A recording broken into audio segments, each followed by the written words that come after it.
Salam rahayu sahabatku dimanapun berada. Jumpa lagi kita di channel Babat Anjuk Ladang, channel yang akan mengupas tuntas tentang sejarah kota Nganjuk dan sekitarnya. Bersama saya, Lintang Chandra.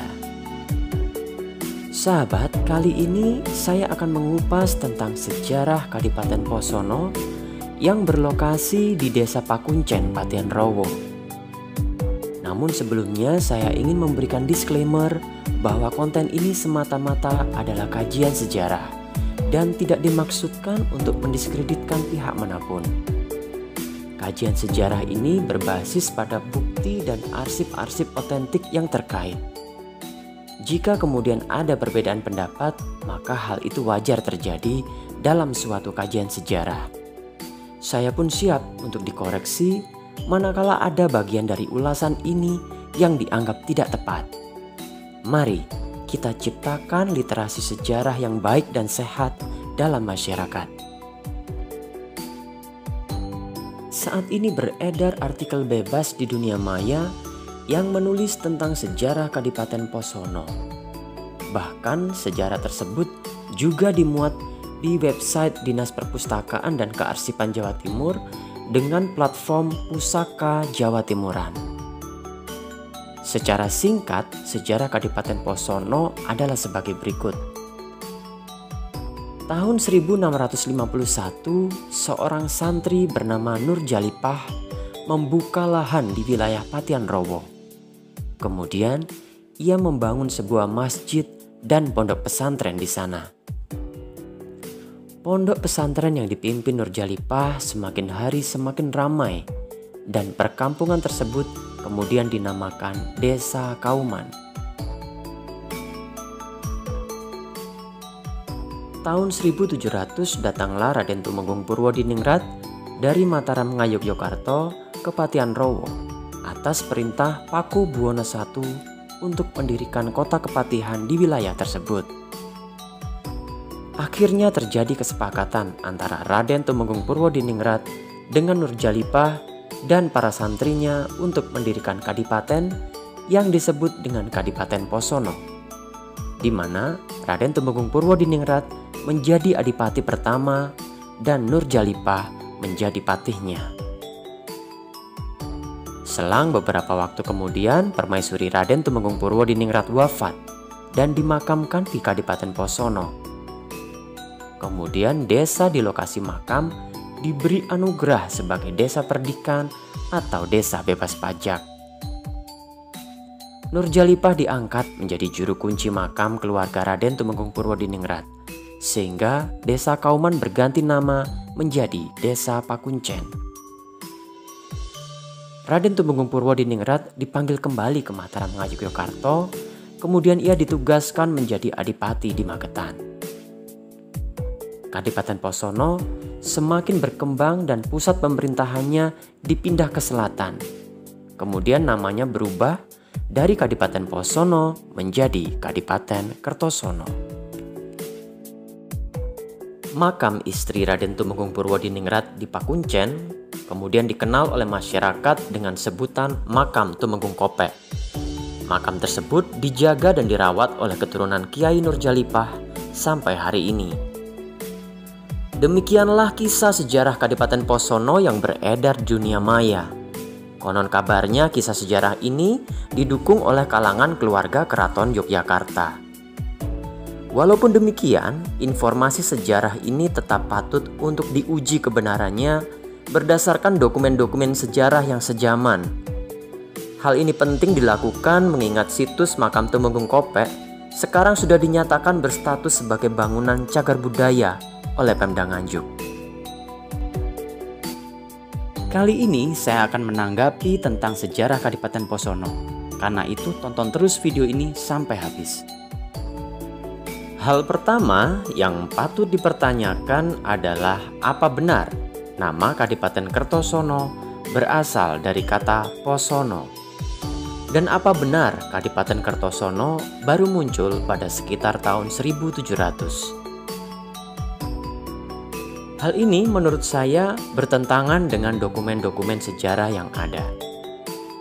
Dalam Babat Kediri dikisahkan tentang perjalanan Sunan Bonang yang singgah di sebuah daerah di sebelah utara Kerajaan Kediri yang bernama Kertosono. Memang Babat Kediri ini baru ditulis pada abad 19. Namun, kisah yang diceritakan tersebut berlatar waktu abad 16. Berdasarkan sudut pandang Babat Kediri, berarti pada abad 16 sudah ada daerah bernama Kertosono, bukan Posono. Selanjutnya dalam Babat Tanah Jawi Serat Srinata disebutkan bahwa pada sekitar tahun 1590, pendiri Kesultanan Mataram yaitu Panembahan Senopati melakukan penaklukan ke Madiun, lalu dilanjutkan dengan penaklukan ke Kertosono. Berdasarkan sudut pandang Babat Tanah Jawi, berarti pada sekitar tahun 1590 sudah ada daerah bernama Kertosono, bukan Posono. Keterangan Babat Tanah Jawi itu diperkuat oleh sejarawan Belanda bernama Srike dalam bukunya Indonesian Sociological Studies yang menyatakan bahwa salah satu daerah yang pernah ditaklukkan oleh Panembahan Senopati bernama Kertosono. Berdasarkan sudut pandang Srike, berarti pada abad 16 sudah ada daerah bernama Kertosono, bukan Posono. Selanjutnya sejarawan bernama Puspaningrat dalam bukunya Kisah Para Leluhur dan yang Diluhurkan dari Mataram Kuno sampai Mataram Baru menuliskan bahwa pada masa pemerintahan Sultan Agung dari Mataram, tepatnya pada tahun 1616, terjadi pertempuran sengit antara pasukan Mataram melawan pasukan Surabaya di dekat sebuah daerah bernama Kertosono. Berdasarkan sudut pandang Puspaningrat, berarti pada sekitar tahun 1616 sudah ada daerah bernama Kertosono, bukan Posono. Juga dalam sebuah arsip Belanda yang ditulis oleh Francois Valencin, dilaporkan bahwa pada sekitar tahun 1680 ia berkunjung ke sebuah daerah yang tidak terlalu luas namun cukup indah dan rapi dan terletak di tepi Sungai Brantas.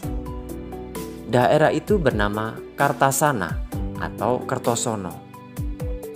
Berdasarkan keterangan Valencin, berarti pada sekitar tahun 1680 sudah ada daerah bernama Kertosono, bukan Posono. Sementara sejauh ini saya belum menemukan babat lokal maupun arsip Belanda yang menyebutkan daerah bernama Posono. Nama Posono yang konon berarti Poh Sono atau Pohon Sono kira-kira hanyalah cerita gotak-gatuk yang dituturkan oleh masyarakat, namun belum dapat dipertanggungjawabkan kebenarannya.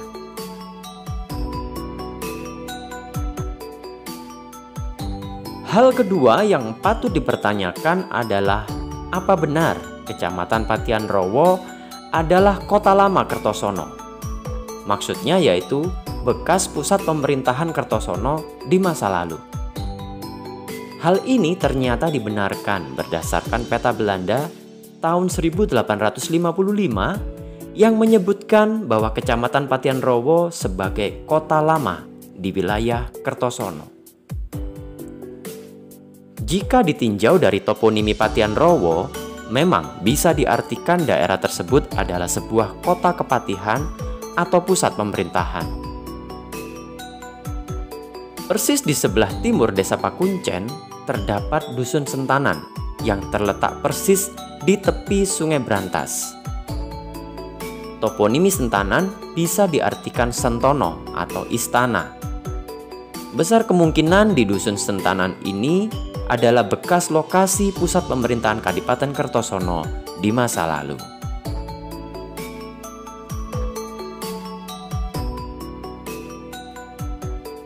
Hal ketiga yang patut dipertanyakan adalah apa benar Adipati pertama Kadipaten Posono atau Kertosono adalah Raden Tumenggung Purwodiningrat yang memerintah sekitar tahun 1700 Masehi.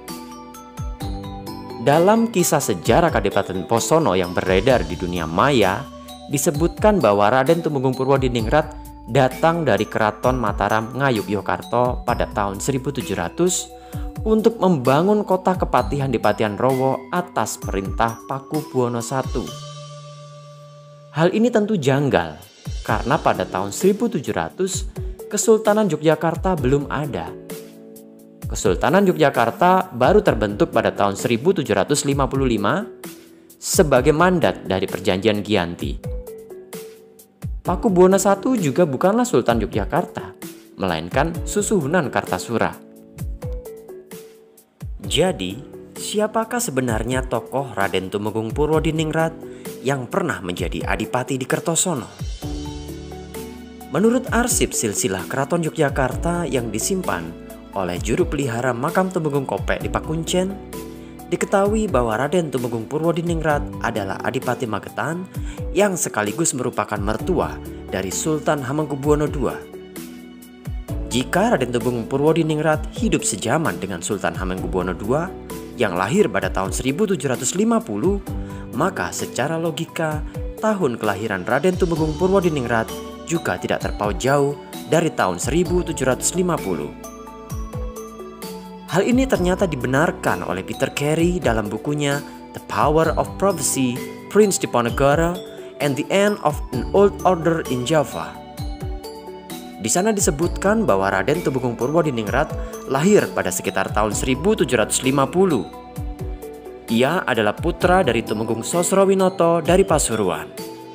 Ia diangkat oleh Keraton Yogyakarta menjadi Adipati Magetan pada tahun 1797 hingga 1810. Dengan demikian, mungkin telah terjadi kesalahpahaman pembacaan tahun Jawa Saka yang dianggap sebagai tahun Masehi, padahal di antara keduanya terdapat selisih 78 tahun.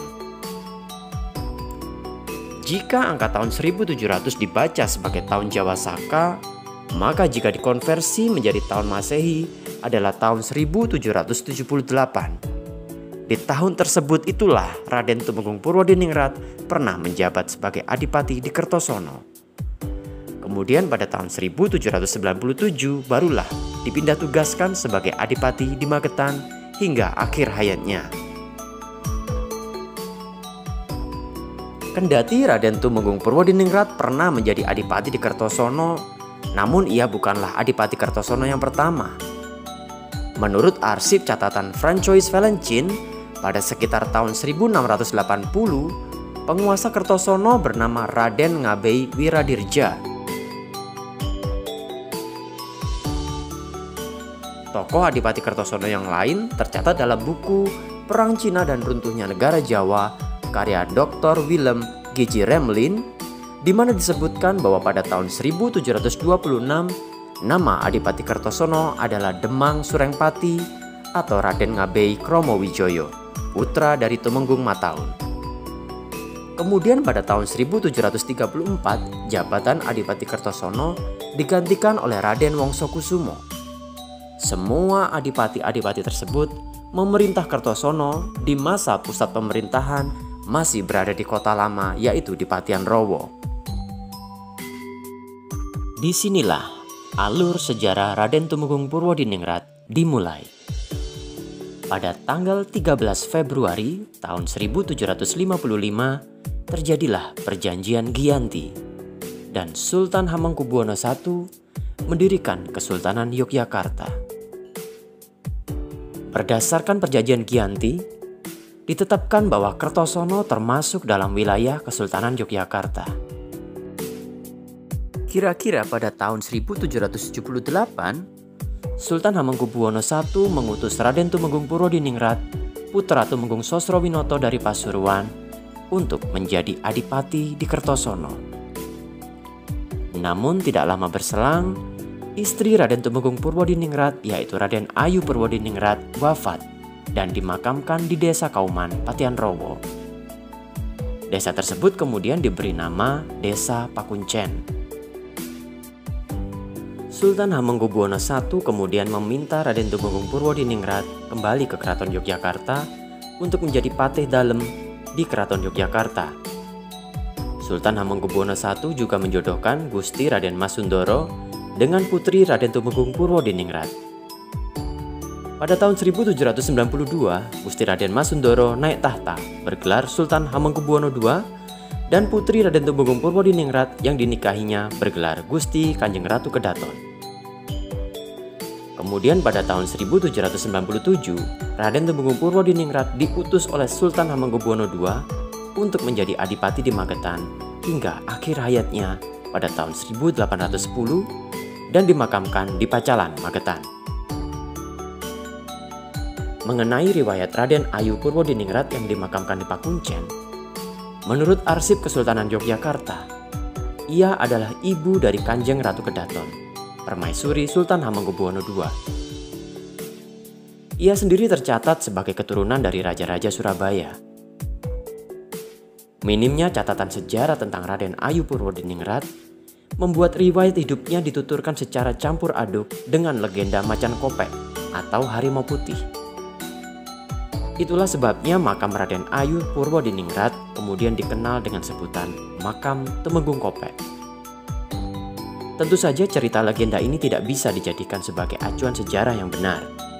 Namun, tetap kita terima sebagai bagian budaya masyarakat Desa Pakuncen Patian Rowo. Sahabat, demikianlah ulasan tentang sejarah Kadipaten Posono.